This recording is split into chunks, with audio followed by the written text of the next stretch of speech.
Are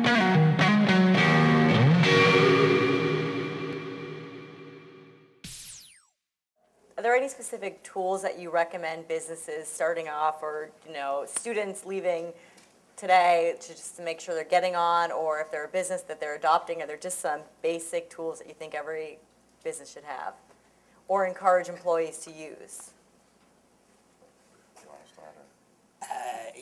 It depends on the size. The bigger companies are using the big social platforms, the Buddy Media and Sync apps, to kind of manage their social program, and I think there's tools to simplify, which in the business world are the ones that are getting adoption really quickly.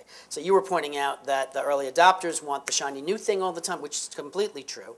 But I would say in the corporate world, it's the opposite. It's like, give me something that I won't look stupid with. And it's the complete opposite. And I think there's a great business in that, I'll tell you, working in corporate. Do you want to go with that? No. I was just going to say, if you're an individual or a small startup, you should use the tools that are freely available to you, right? And they're all out there. I mean, take ownership of whatever you're going to be the expert in. I used to say, if you're going to be an expert in that square of the floor and the tile right there, take ownership of that and completely own the word, the tile, everything around it, and just like be that, right? And then you have clout, you have influence, you're showing up on his radar, and then after that, it's like, to listen, you can buy Radiant 6, or we have a social listening platform and all these, but these are very expensive. Searching on Twitter will yield you the same results, without actually paying stuff. Google offers a suite of tools. Their analytics platform just went real time, and now you can look at it that way. Just about everything you want to do at a small scale can be done for free and DIY. I come from like a punk aesthetic, and it's really, do it yourself, right? And every single tool out there or every kind of like result you need can be achieved with cheap, free tools right now. When you get to the scale that he's talking about and you're running a real business at a real level, you're going to need enterprise level software and be able to do it that way. But I wholly encourage you not to be buying off the platform software right now and be using just your normal skill sets with the tools that are freely available. Can I say one thing to you? I'm sorry. Which is, I think, for the small businesses, the thing to do, I was going to do one thing, it's, you're managing your Facebook page day to day, but in doing so, to take your satisfied customers and amp them up into advocates.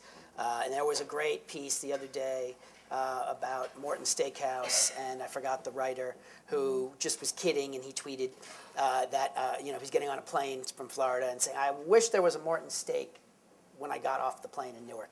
And they saw it and picked it up and showed up with the steak, cost them $100, and it's just gotten so much play. It's been on TV, it's been everywhere. And what did that cost? There was no technology really involved in that. It was just a principle of, let me make happy, satisfied users into these huge advocates who broadcast.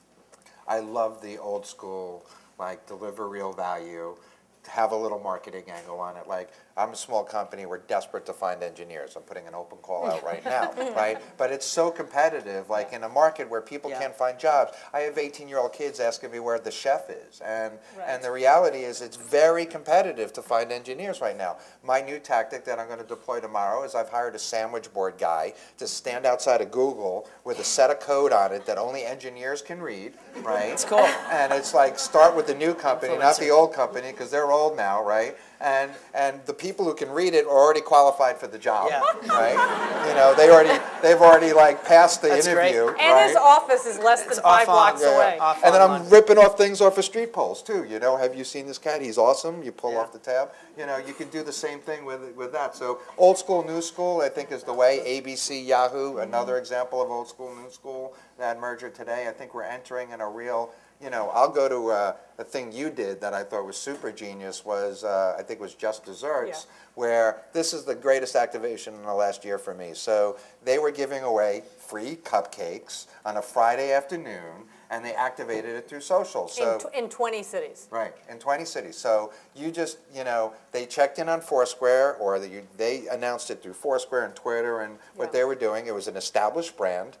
activating through social with an old school thing of like, you're going to get sugar for free on a Friday afternoon, right? Perfect storm, perfect win, scaled beautifully. Social media only. Take a wild guess at how many impressions it got, because the head of marketing told me before I left the office. So it was just on Twitter only, and it was trucks and bakeries basically offering a free cupcake, okay, in 20 cities. So for a day to launch Top Chef Just Desserts. $1 million? 33 million. Wow. One day. So that just goes to show you the reach of Right, social. something Try to social. do that with buying bus stops and street snipes. And it was free. I mean, well, actually, it probably wasn't free, because they probably had to pay for the company to pay the cupcake. So, okay, so I won't say totally. Cheap. Yeah. But cheap, exactly. Scaled at beautiful levels. Yeah, that's great. I'd love to hear a little bit from each of you guys on what you think is next. Like, what is the next big thing in social media? Like, I feel like broadcasting, you guys have Okay, well, really I can talk about what because we just announced it, so I'll just mention one thing, which is if any of you are any Top Chef fans here, Top Chef starts in a month, and I think the next level is in social media is transmedia, and transmedia is telling stories across platforms. So in Top Chef 9, it's shot in Texas, you'll see the regular show on air, and then as people get eliminated, there will be a companion web series where people are competing to get back on. So basically, they'll compete constantly, and then the final ones who are eliminated will be competing to try to get back and compete in the finale. And then the third level of storytelling, besides a digital series and an on-air series, is the social media storytelling series. So this will all be accompanied by a product that Mark's company built called @BravoTV, which is a Twitter tracker, real-time conversation happening all the time around shows and talent.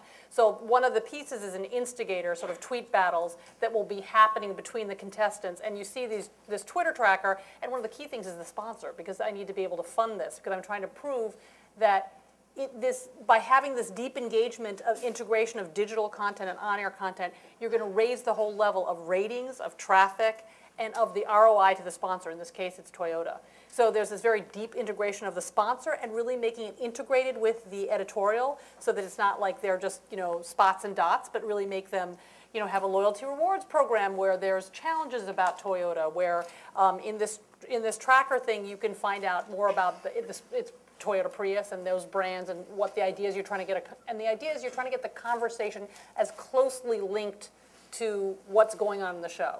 So that's where I think, in our particular brand, this is, I think, the next iteration, which is really getting social media into the storytelling genre versus saying it's like something else outside trying to make it go bigger. I think you have to really tie it more closely to the show itself. Great. What about you, John, and the different clients you're working with? I think the most important new thing, which is really more of an evolution than something completely new in social media, is globality. Doing global marketing is a big pain. It's very expensive. It's complicated, and you've got like a Facebook where it's already built out, and to go global and the imprint. It's in most countries, not in everyone, but the ability of marketers to talk to the whole world and people to talk to each other, I think is accelerating at a very, very fast pace. Global Facebook page is kind of the assignment du jour for the last 3 months, and we've done like 8 of them. And it's just, to me, going to be the most effective way and the easiest way to do global marketing. And how do you handle like the language barriers?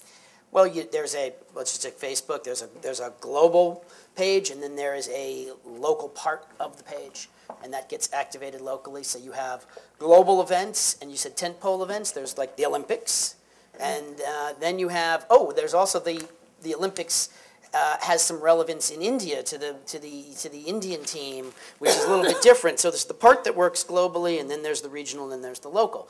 So it's all segmented right on the page. But you have global listening. I mean, it would have cost me $200,000 to do focus groups in 6 markets around the world in 3 months. Now I can do global listening for $5,000 in 5 or 6 countries, language agnostic, using like Crimson Hexagon or somebody like that, and instantly in $5,000 in 3 days, and you get all this stuff back. It's incredible. So the globality of it is, to me, you know, where, from my standpoint, from marketing, the biggest thing I see in the next year or two.